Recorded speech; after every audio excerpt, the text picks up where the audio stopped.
Hey guys, welcome back to my channel. Today I'll be sharing with you guys how to make chapati, also known as roti in most of the Caribbean countries. I learned how to make this dish when I went to Uganda a couple years ago to visit my husband's family. So I thought I'd share with you guys how I make it. So I am using a kitchen mixer, but you do not have to use one. You can hand mix it if you'd like. So I'll get started. I have 2 cups of flour, and this is white flour, but you can definitely use wheat flour as well. And to that I'll be adding 2/3 cups of warm milk. I warm my milk up. I think I did like 30 seconds. And to that I'll be adding 2 tablespoons of butter, and I'll just dice it and put it in there. To that you also need 1/2 teaspoon of salt. So let's get it mixing. So I start off on number 4 in my mixer because you don't want the flour to splatter all over your face. And just let the mixer do its thing. Let it knead the dough for you. Turn it up, slow it down if you need to. I ahead and added 1 egg to my mixer. I also be adding 1 tablespoon of olive oil. I find that adding the olive oil to the dough makes the dough really soft. And to get really nice soft chapati, you definitely need to start with a soft dough.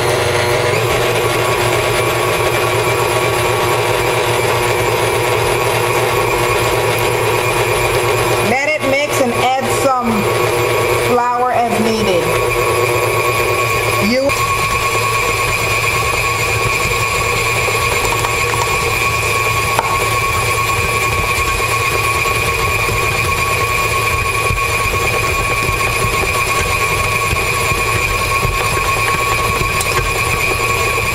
Add a little more flour.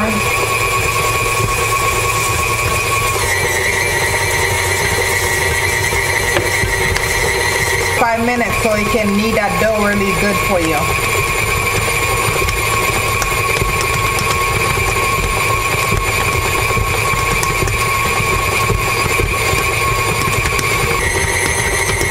Okay, looks about done.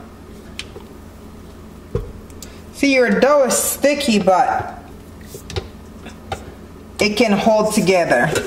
Sprinkle some flour on your dough, just so it's not sticking to the mixing bowl.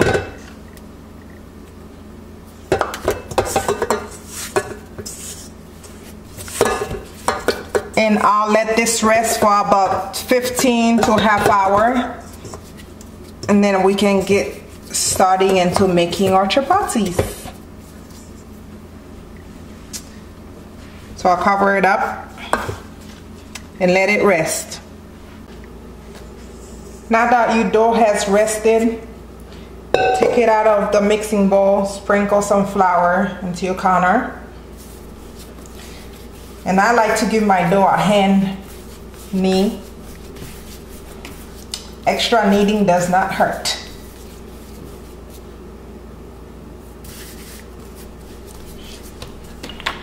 If you have a rolling pan, you take your rolling pan and start rolling it in the shape of a pizza dough. And if you don't have a rolling pan, I know in Africa I've seen them use a glass, a drinking glass. So whatever you have on hand, you gotta make it work.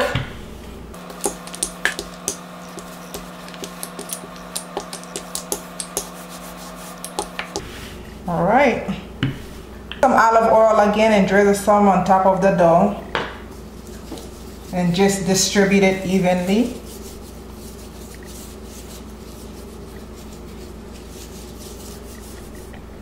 And now it's time to cut that dough into individual chapatis. So I'll take a table knife, kind of slice, I'm not sure how big.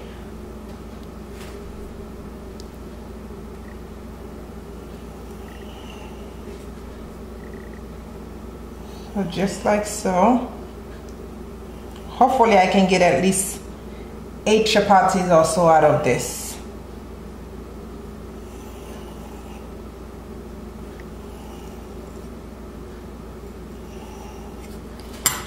And now you take each section and roll it up. And I like to take the end and just tuck it under. Make it into a little ball.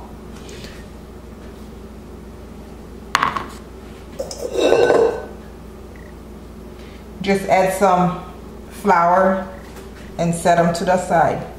So you continue with the rest. Just roll them up. Take the end, tuck it under, just like that.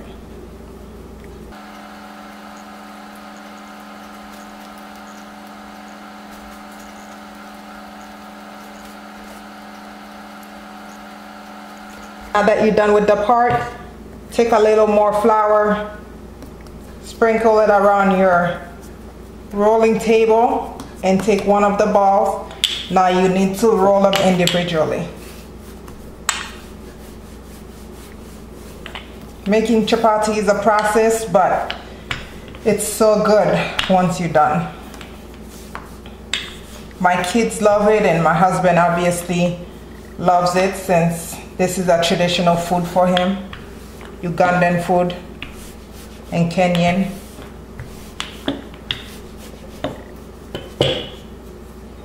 I might be the first Haitian who know how to make chapati.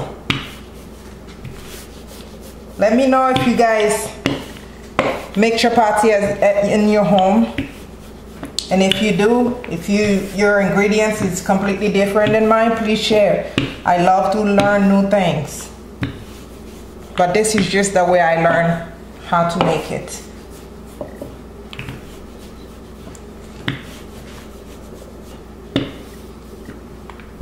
So you just roll it into basically a flat bread. And I like mine to be really thin, like see-through thin.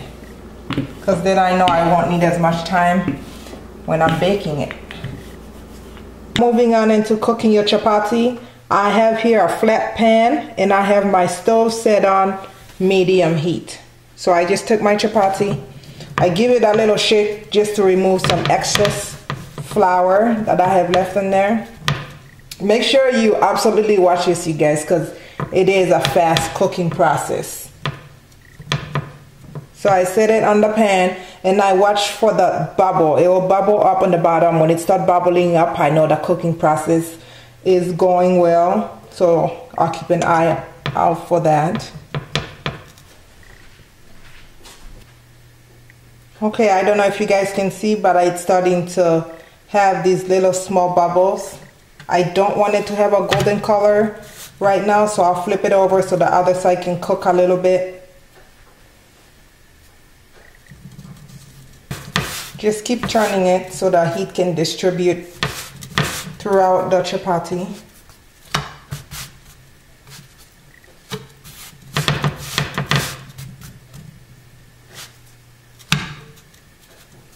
At this stage of cooking the chapati, I just want the heat to get through all the dough so it can hold it firm. Okay, at this point your chapati should look something like this. As you can see, it really don't have any color. So now to add some color to your chapati, you need to add a drizzle of olive oil. Just kind of move one chapati around. And I like to take them all and just stack them on top of each other just to make the process a little faster. And drizzle some oil on the top because you will be flipping it.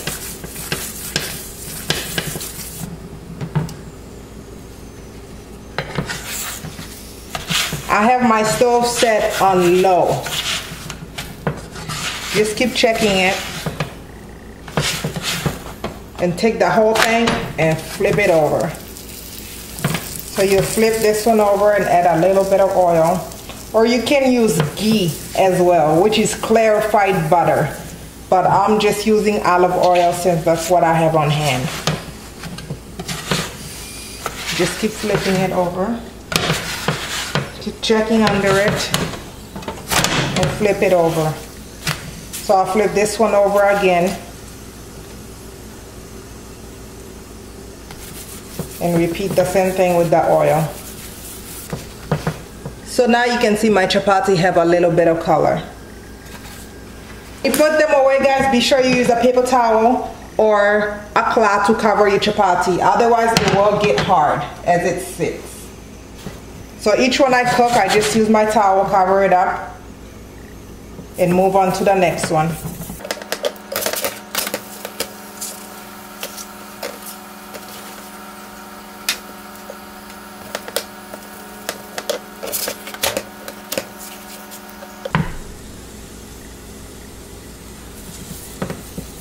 You really need your stove on low for this part, you guys, because you're not trying to burn them. You're just trying to give them a little bit of color and finishing up the cooking.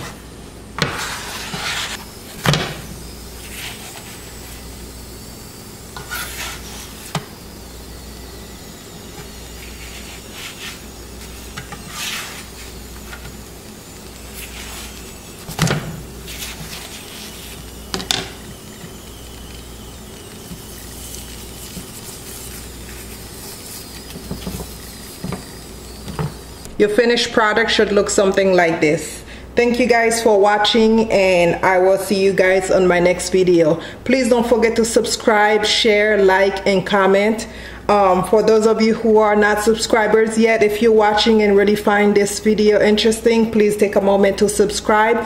And for all my subscribers, thank you guys so much for watching my videos every time. Have a happy holiday. Thank you.